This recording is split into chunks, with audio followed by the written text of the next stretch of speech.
আসসালামু আলাইকুম দর্শক, কেমন আছেন? আমি রনি ভাই, শখের খামার থেকে। গত পর্বে আপনাদের দেখাইছি কলা পাড়তেছি। তো কলা পাড়ার পরে কলা গাছটার তো কাটে দিতে হবে।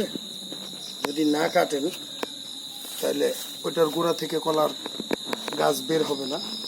তো আগে পাতাগুলি ছাইটা দিই, পরে কলা গাছটা কাটবো ইনশাআল্লাহ। বিসমিল্লাহির